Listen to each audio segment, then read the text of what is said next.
This is Good Morning Mumbai with Hrishi K. No Fathers in Kashmir finally sees a release on the 5th. I'm really looking forward to this because from the looks of it, Ashvin Kumar seems to have another winner on his hands. And by winner, I don't mean in any other terms, but the fact that your films have been so appreciated, not just around the country, but also the world. Welcome to the show for the very first time. How are you? Thank you so much for having us. Really appreciated, Rishi. And a warm welcome back to the wonderful Soni Razdan. How are you? Hi, I'm very well, thanks. Nice to be back. Anshuman, welcome back, bro. Thank you so much for having us, Rishi. There must be almost like a sigh of relief, or are you the kinds who will not do so till you go into the first theatre to see it on the 5th? No, I don't think my skepticism extends to the last 4 days, considering we just received the certificate three days ago. This perhaps is the only country in the world where I think there are more celebrations for a censor certificate than an actual award of the film. What a pity, isn't it? It's a tragedy, in fact, but notwithstanding, let's look at the brighter side of life. We have it. And it's a UNA certificate, which means that a lot, like the intended audience, which is the millennials of today, will get to see this film, which has been the main struggle. I mean, Censor Board wanted us to cut the film and give us an A certificate, but the whole fight has been against that whole impulse. And we're very happy to be vindicated by the film tribunal. The other thing, of course, is that I know more about legalities, jurisprudence, Article 19A and the Indian Constitution, thanks to the Indian Censor Board, than I would care to know. But that, I suppose... So just in case the direction career goes down south, you could possibly return to the law. Listen, I tell you something. I am being told that I have a very sharp legal mind. So I think there's a whole queue of legal offices waiting for my consultancy hereafter. So I'm available in case anybody else needs to do this, Yeah, Anshuman, at least he has a backup career. For the rest of us, we can't even think of that. Isn't it? Yeah. So this must be almost like a homecoming for you because you are half Kashmiri, aren't you? It must be so wonderful. I'm half Kashmiri, yes, but I'm a very sort of in a sense that it's a bit just by name only because I've never lived in Kashmir. I don't have family there and stuff like that. And also, I was playing. I am playing a Kashmiri woman who lives in a small town, or a village. So very, very different to me as a person, and probably who I would be if I was actually living in Kashmir. So yeah, I still had to get into that character and get into the skin of a very, very, very, very pure Kashmiri woman, or rather, I would say the soul of a very pure Kashmiri woman. Ashwin, we all have our muses, and as film directors, more so than the rest of us. But the fact that Inshallah Kashmir has happened, Inshallah football has happened, and the Little Terrorist not so much because it wasn't really Kashmir. But there's obviously a deep-rooted, I wouldn't say obsession, but a connection with Kashmir. Is that so? Well, it is. I mean, and the connection exists on many levels. I mean, it exists on a level of incredulity, really. When I, as a citizen from the rest of India, ended up landing up in Kashmir in 2009 and realized that I wasn't being told half the things that were actually going on over there, which resulted in the two documentaries. That I ended up making. The tragedy of censorship, sadly, coming back to that issue, is that we are kept away from this entire narrative, which creates demonic, dismal and terror-ridden figures of people that we would like to adopt as our own citizens. Which really is the tragedy. It's the tragedy of perception. It's a crisis of compassion. The compassion being the compassion we are forced to do without by not appreciating what our fellow citizen in Kashmir is actually undergoing and going through. If we could just be a little bit more compassionate, if we could allow ourselves to put ourselves in the shoes of the people over there and understand. And so hence the choice of making a film about the millennial, hence the choice of making the film about two 16-year-olds, hence to make a love story and a story of irreverence, a story of youthful exuberance, a story of youthful swagger, pretty much. The film is actually a wonderful, charming love story of coming of age, of heartbreak. It goes back to my teenage years, which was spent in Kashmir. The first time I held a girl's hand was in Kashmir, as it happens, as a teenager. That's a connection. Yeah, well, that's a solid connection. My grandfather is Kashmiri. So, I mean, there are multiple connections, and of course, it does encapsulate the sort of the sort of idealism and the dreaminess and the sort of mythology, if you like, of those teenage years, and then they juxtapose that post 1989, after we had to stop going to Kashmir as kids. Then in 2009, literally 20 years ago later, where the first thing that happened to me was being stoned and being tear gassed when I went into my Suma to film what is now Inshallah Kashmir, Inshallah Really? football. Yeah. Oh. Oh, you never told me That's this. crazy. Yeah. I landed in Kashmir, and within 2 hours I went to meet Muzammil Jalil, who's one of our very senior correspondents in at the Indian Express, and he said, I took this film script over there, movie script that I had written. He read 10 pages and he just put it aside, and he sipped his cup of tea and said, "Listen, do you want to go somewhere? You want to take you somewhere?" And he sent me along to this place with 2 stringers, and I didn't know where I was going, and I landed up behind stone pelting crowds with the entire media gang, that sort of with all their cameras, and we was being shot at and being thrown and tear gassed. And that was my first, baptism by fire, literally. And all that footage actually is in Inshallah Kashmir. So, yeah. Sharman Joshi once said to me when I said that, you have these cute chocolate boy looks. He said that can be my biggest curse because, a lot of people don't see me in roles which probably require a little bit of aging. No matter how young you are as an army officer, you're still an army officer. And kudos to you. The little bit that I've seen in the trailer, you've really come across as that. Has that happened in the past? Have people turned around and said, Anshuman Jha, great actor, but he looks like, a kid? Happens to me all the time. Yeah. And the reverse happens. When I was testing for Life of Pi, I remember Ang telling me that the craft is too strong, Anshuman. Because I had been doing stage, so it's, as an actor you hear so much, and in a very positive way, because eventually it was the last stage of auditioning and it was a very big film. But in Bollywood, yes, I get a lot of that. Like, I have missed out on multi-cast films because the other 2 boys have got a moustache and a beard, and to be honest, I still don't get a beard fully. But in the long run, Mr. Bachchan told me this when I shot with him for an ad. He said, in the long run, if you stay honest, it'll all balance out. Because when the heroes will be aging, you'll still be able to do the kind of roles if you take care of yourself. That's a good one. So I look at the bright side of things. Having said that, this film, I'm really grateful to the gentleman on my right, because when he called me for the first time, I said, "Are you sure you want me and not an Ayushman?" Because, I would never cast myself as a army major, and therein lies the conditioning, right? Like, I'm conditioned to see an army man in a specific way, and Bollywood is a big part of it, where everything's about the josh and the machismo. Ashvin has cast against type, and I'm extremely grateful for that, because it's let the actor, and he let me loose on set. Let me just tell you, he said, just have fun. So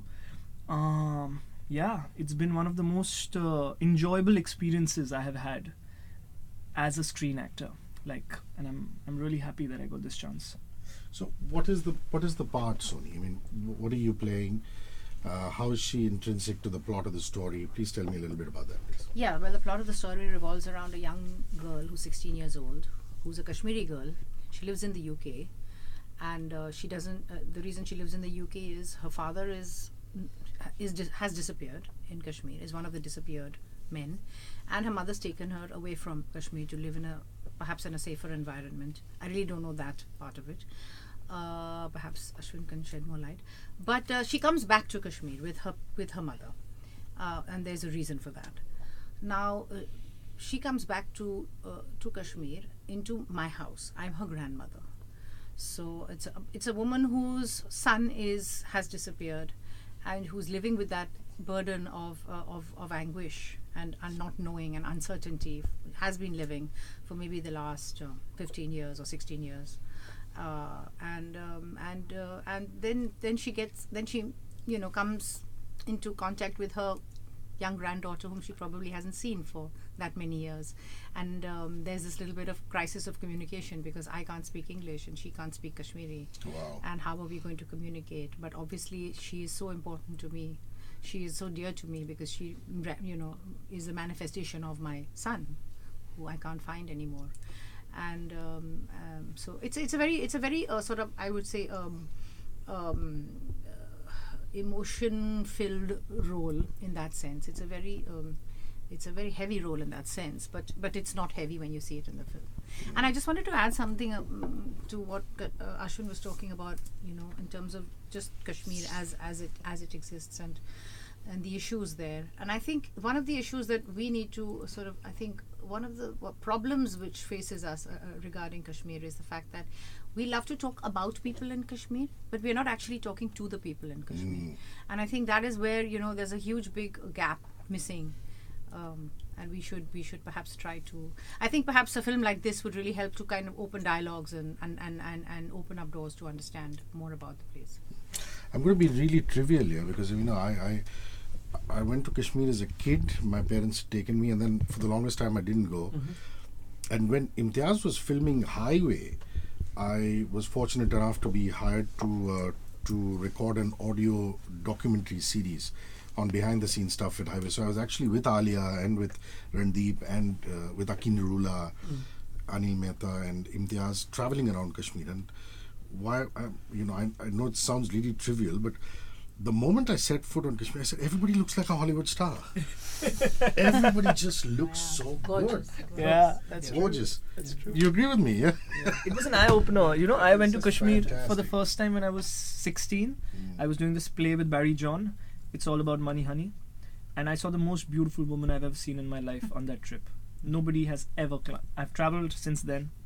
I haven't seen a prettier girl. Cut to now for Ashwin's film. 15 years later, I got to go. And... there's so much that I don't know about the place, Rishi. There's so much that I don't know about our armed forces. There's so much... there's a tagline on the poster, you think you know, or everyone thinks they know Kashmir. I think this film will be an eye-opener because here's a filmmaker who knows about the region better than I feel anyone else in the industry. And he's putting it out there in its truest form, in an entertaining way, through two kids. So it's complete honesty and innocence. And they're Yes, wonderful, the these beauty two is not kids. just sorry, I beg your pardon. The beauty is not just overt. Of course it is. I mean, they're some of the most beautiful looking people of Persian descent that you find there, Iranian and Persian descent. I mean, this is very much part of the Silk Route. It goes back to that time. Sufism is the cradle of Sufism, for example. The beauty is in the hearts as well. I mean, despite the last 30 years of blood, despite the last 30 years of conflict, terror, suspicion, hostility, fear, you walk into a Kashmir household, you are greeted with nothing but hospitality, with warmth, with friendliness. I mean, they won't let you go without a cup of tea, leave alone a meal. The entire panchayat arrives, all the uncles arrive, the aunties arrive, and people come and want to see, and therein lies also a deep tragedy because they don't know an ordinary Indian. For them, an ordinary Indian, and they say India, they don't say Hamara, they say Aapka. An ordinary quote-unquote Indian for them is somebody with a gun, somebody with a camouflage outfit, and someone who's going to be frisking them and staring them down. Similarly, our vision of Kashmiris is a kid with a stone, a kid with a gun. So, this film tries to just go beyond those stereotypes. It goes beyond the humanity. It goes to that warmth. The movie, when somebody asked me, can you tell me one thing about the film? Okay, there's one thing about the film is that this is from the kitchens of Kashmir. It's what it's like to sit in the home and the hearth of somebody and have with them a cup of tea and experience that tehzeeb, that hospitality. Lovely. And these kids are stunning. I mean, there's Yeah. Majid and They the are girl is amazing. called what? Noor. Noor and Majid. Where did you find them? Well, it was the product of almost 800 plus auditions between London, Sheffield, Birmingham, Manchester, Jammu, Srinagar, Bombay, Delhi over 1 year. Wow. So you'd engage casting agents all over all these places. Yeah. And of course, we spread our net wide into schools, into drama clubs, into societies, and through etc. So Majid comes from Jammu. So obviously, many rounds of casting and workshops. So Majid comes from Jammu. He's a stunning young actor called Shivam Raina. Who not just looks great, but he's actually an emotionally intelligent actor. See, I look for emotional intelligence in actors, especially teenage actors. Because you can't really tell, and you shouldn't really be telling actors what to do, because that's not really your job. Your job is to set a fertile environment and then allow the sort of magic to happen when between action and cut. And Zara Webb comes from a place called Sheffield. She hasn't even stepped outside the UK, forget about going to Europe or anywhere else in the world. So both of them are in some senses true to type. in the sense that they're really entering an entire sort of, aquarium of new experiences.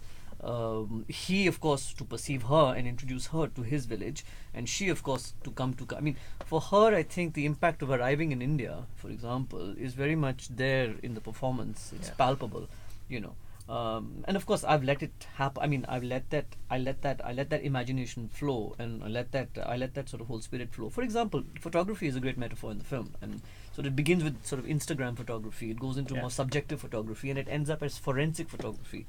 And that's all the sort of clue I can give. Forensic in the sense of evidence-led photography.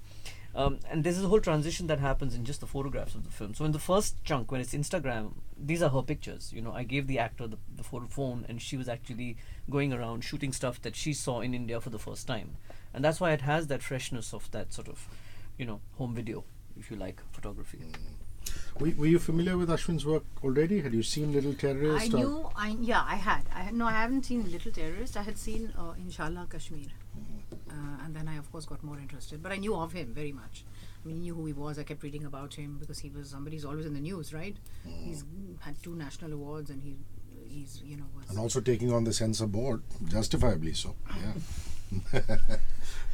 So, you were convinced that you didn't want to stick on a false moustache or a beard onto the army officer. Onto the army officer? Yeah. Oh no, on the contrary. I had actually written the part for somebody who, you see, what's happening in our country today is that, and no one, I mean, very few and I people mean that actually completely sarcastically. Sarcastically, yeah. No. Just do that all the time. No mustache was to be stuck on, and literally no mustache was to be stuck on, because I wanted to have this sense of a 26-year-old young army major having life and death powers over this entire district of people. Wow. Which is the situation in Kashmir today, and he has to be somebody who looks like he could have walked into a bank job or into a corporate job or into the IAS. He should look like that. He should feel like that. Army officers come in all shapes and sizes. They're not your mustachioed Kshatriya, where's the Josh guys, which is portrayed in cinema. I mean, very much like the Kashmir caricature is not the Kashmir caricature. So I think we've made caricatures even of our army officers, and much to their charge we've raised standards of them to deliver things that perhaps they themselves feel a little compromised in trying to deliver.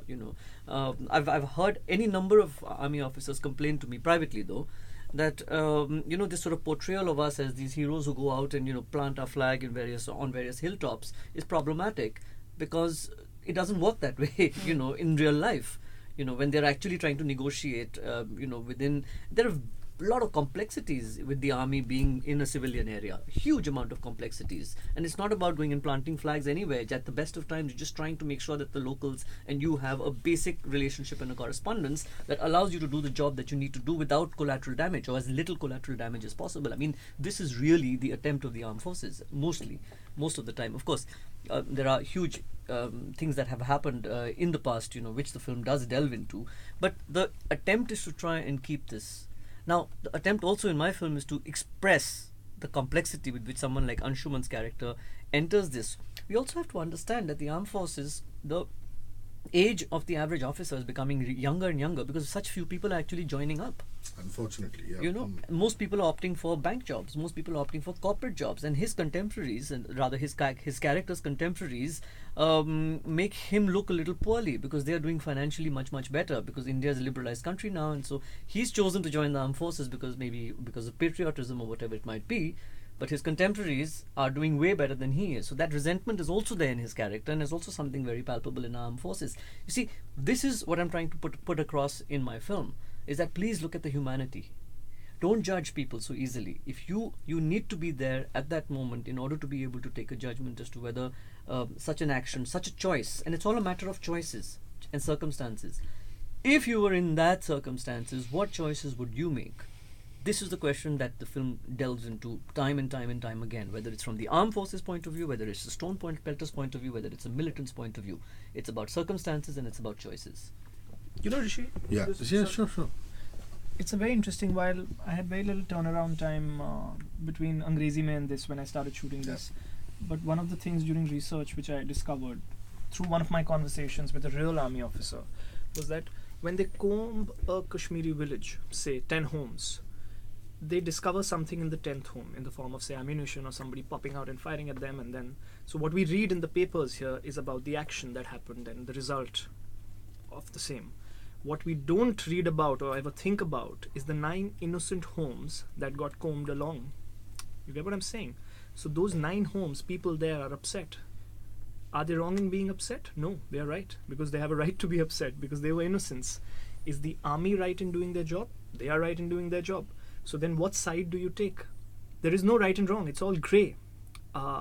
And we don't think of these things sitting in Bombay and Delhi and reading what the newspaper or what the television channels is serving us. But this is the reality. And there's food for thought right there. So, how good an actor is Ashwin? Oh, he's very, very fantastic. Yeah? Very, very good. And I just don't know how he directed as well as acted, because he had a terrible task directing this film. It was, we went and we shot in the middle of nowhere. We had to set up an entire hotel because there was no hotel. So when I say we, it was nothing to do with me. They had to do it, and he was in charge of that whole ship, because he's also producing. yeah. And so then he had to do all that, plus he had to direct this film, which was in the bitter cold. The temperature in my room at any given point, I think, was about 5 degrees. It never went up or down. It was just 5. Maybe it went down in the night. I don't know. But so yeah. So you can imagine what it was like outside my room. The electric blankets. yeah. Which only worked at night, by the way. There was no electricity in the day. Anyway, so we had in the bitter cold with all the things, and then shooting 17, 18-hour days because of budget constraints or time constraints or whatever constraints we had. And on top of that, to then get in front of the camera, I think personally, if it was me, I would have died or something. I don't know how he did it. And he is very, very good. He's got a very difficult role, by the way, which he gave himself. And also one more thing on top of it. It was an easy role. And then he's done this very, very nuanced performance of a very, very enigmatic character. So when you see him, it's like, you don't know, is it this way or is it that way, or who is he actually? So it's wonderful to kind of see what a beautifully written character, I must say. I will add to that. It's a challenge of another level, which humanly you cannot imagine. Why would you want to do that to yourself? When you're fighting so many battles, I won't let him say this. To burden yourself with the role. No, but when I've seen the film, I'll be honest, and this is an actor speaking, only in terms of craft. This is one complex guy, alright? The character that he's portrayed. And he's a bit of a wheeler dealer. Like Soni auntie said, you don't quite know which side is he going on.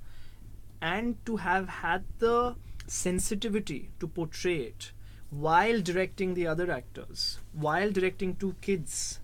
I've directed a play and acted in it, and it was a nightmare, and I've said I'll never do it. To direct this film in the valleys with the kind of production support and the challenges that Soni auntie just mentioned, and then to play a character as complex as this.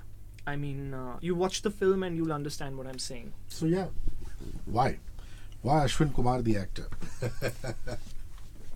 Well, because he's good. No. Why not? Why not? No, why Well, this I part? think You both must my- have you have sensibilities. Yeah. Why you choose an Anshuman Jha or a Soni Razdan? So why are you the actor?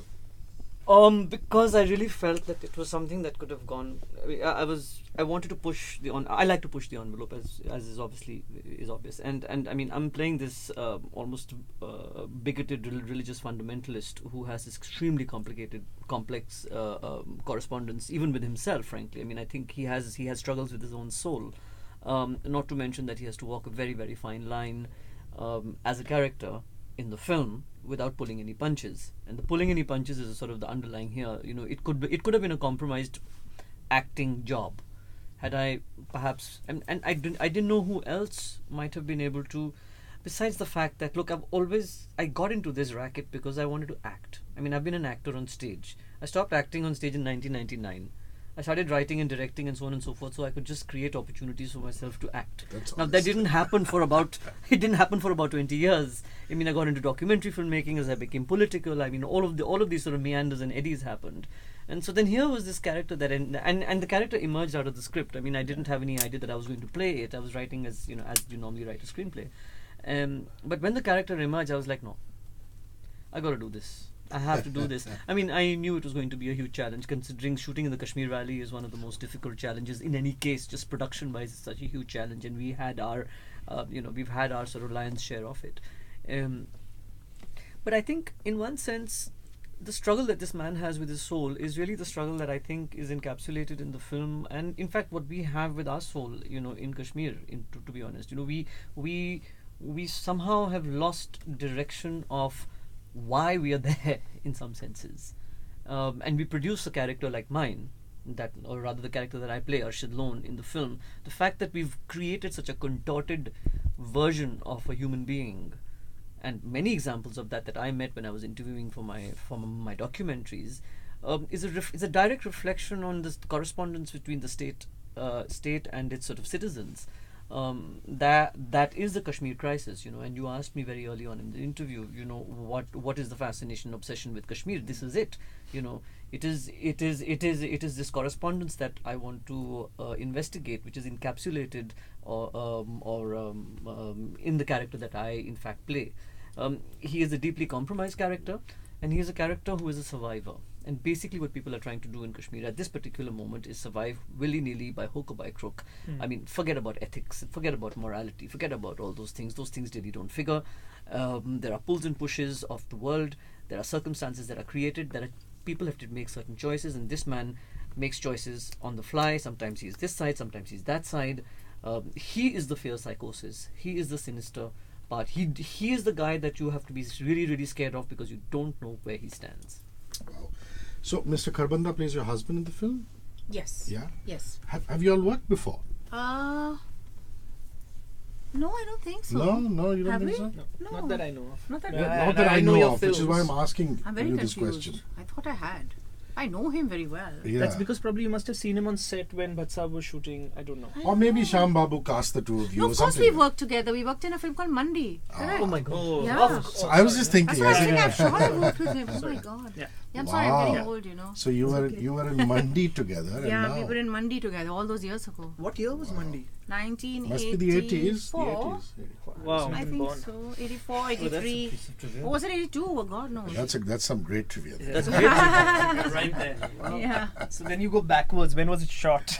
If it released back You know, then. No, he it is such a released in fine 83. actor, Yeah. So I'm waiting to see the scenes with the two of them, both of them being such fine actors. He's amazing. Yeah, must do so much to the film, He's got getting a wonderful, performance. just him being in the Aura, frame. just the aura. He's yeah. just he fills the frame, and he's got this wonderful presence. It's absolutely benign, beautiful presence. I used to catch hold of him during lunch breaks because I'm a huge fan of Shan and Shakal. Okay, truth be told, huh?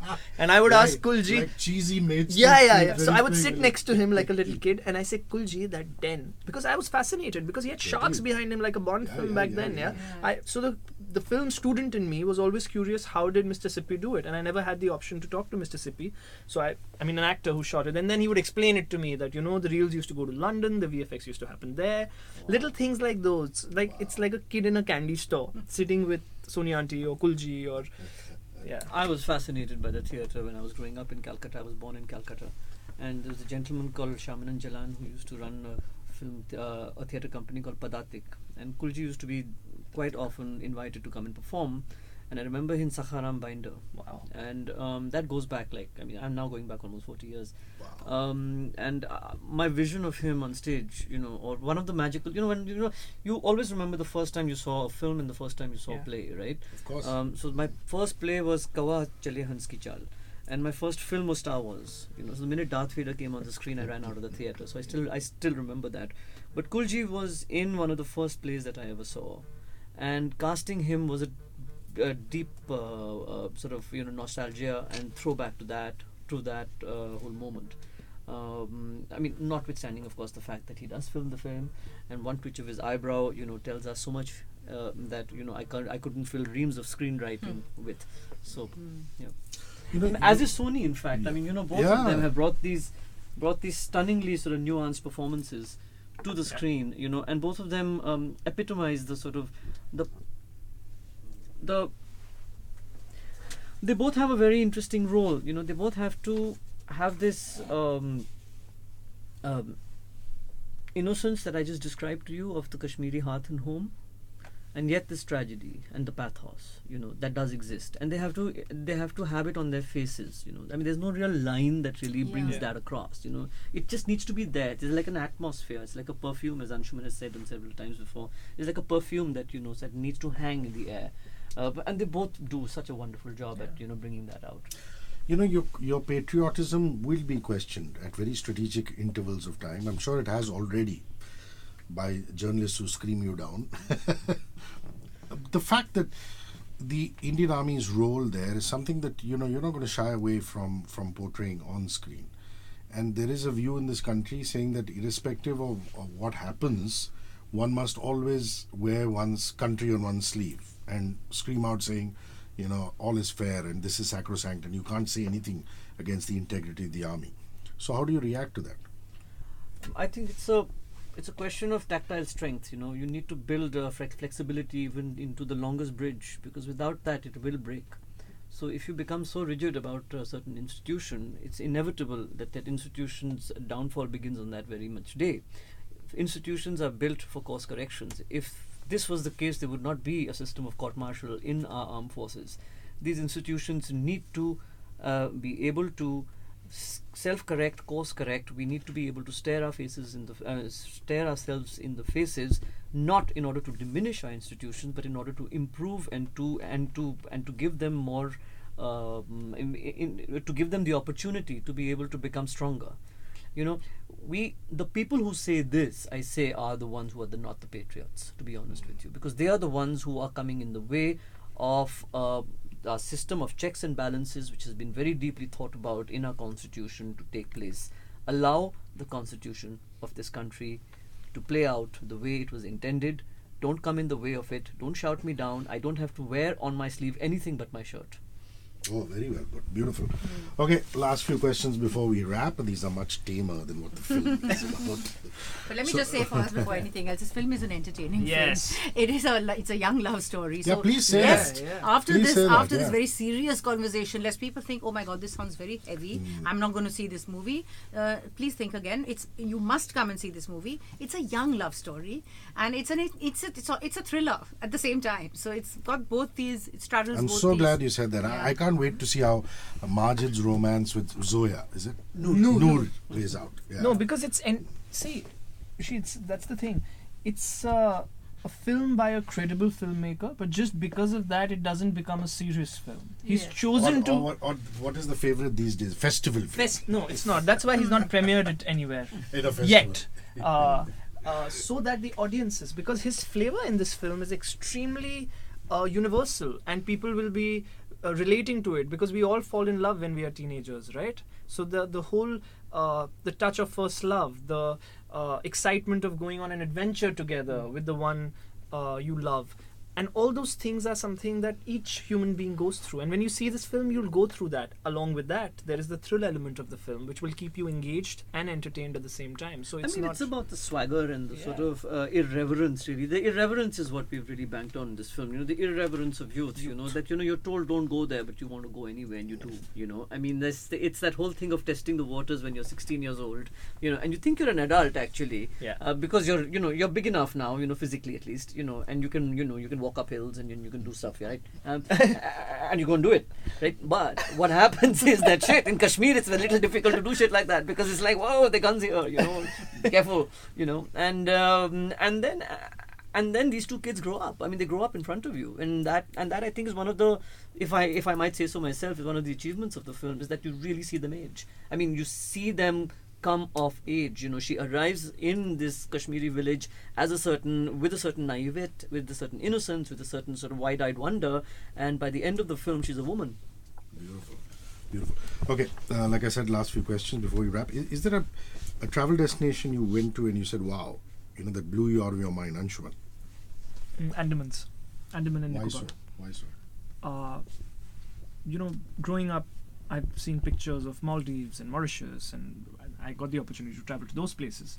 But it's only when I went to Andamans I realized just the pristine beaches with like the forest right behind them. Like, I have never experienced that sort of beauty and that kind of contrast in the otherwise so-called mentioned honeymoon destinations.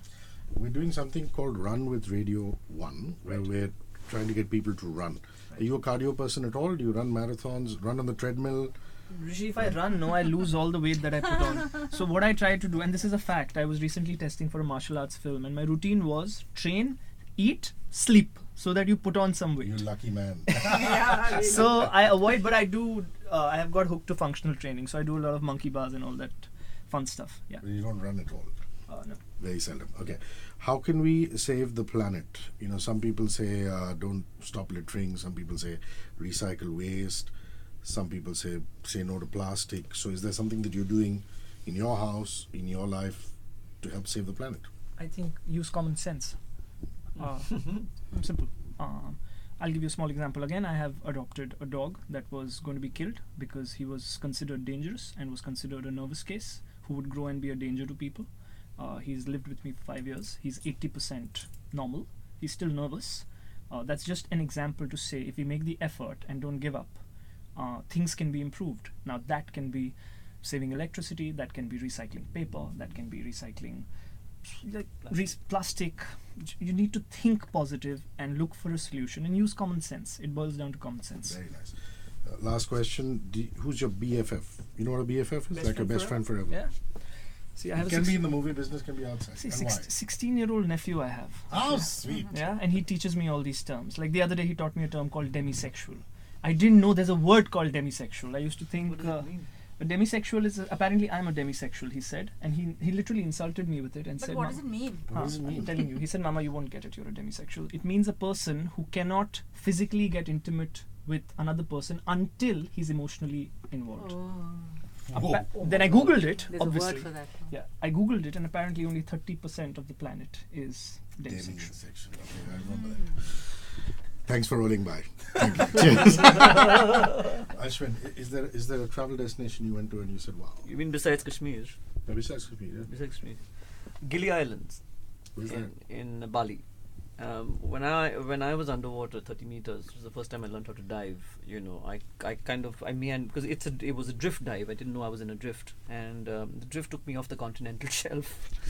What? And I looked at this black depth right under me, and I was just like, whoa! What? And this is my first time diving. Okay, so 30 meters, first time. first time. Wow. Yeah. I mean, no, on the third day. They take you down on the third day. Or maybe it was 20. Maybe I'm exaggerating. Sorry. Maybe it was 20. But I can't remember. It was deep. And there was nothing underneath. It was just black. And that kind of made me feel possibly the smallest I've ever felt. Wow. You know. Something small that you're doing or something that's done at home to save the planet? I mean, very much like what Anshuman says, you know, try and make it my daily habit to make sure that the electricity is, you know, off, make sure that, you know, we recycle paper, make sure that, you know, trash is not burnt. You know, I live in Goa, for instance, where trash is burnt all the time. I mean, Goa, for instance, has become one of the most polluted places just because, you know, I mean, we all love going there, but we don't think of, you know, when we go to those shacks, what happens to the trash, what happens to the beer bottles, you know, it's always in the sea, it's cutting people up, it's destroying the marine life, you know, so we try and do whatever we can to, you know, contribute to that. Who's your BFF, your best friend forever? My best friend forever at this particular moment is my dog. Her name is Fenny. That's so sweet. Do you run at all? Are you a cardio I person? at do. all? I used to do half marathons on the beach, you know, for many years before I damaged my knees, and then I went to Ashtanga yoga, which is yeah. And at some point I started working out in the gym with lifting weights. But three of these disciplines don't really speak to each other. So yeah. What was the biggest thrill of running, of doing those half marathons? Discovering the place that I had just recently moved to, which was Goa. And I used to just run on the beaches just because, you know, doing those half marathons, you get to see the entire stretch of a beach from beginning to end, you know, and just the way people enjoy the water, you know, it's just wonderful to see that. Yeah. Travel destination that you went to that you... Yeah, there are Wow. so many, you know, but I'll have to say I'm a mountain person at heart and probably in my blood. So the one place I went to in Himachal Pradesh was the Miyar Valley, where I went trekking with Alia when she was 15 plus, almost 16.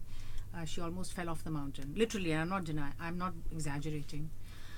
It was a very stressful trek, but it taught me so many things. And I actually took her along with me because I told her, you know what, Alia, if you can do this trek, you can do anything in life. And we didn't know what was coming. But I said, we got to do some tough things, girl, and all that. And we really had a tough time. But it was the most beautiful place because you can't reach there with any car. You have to walk there.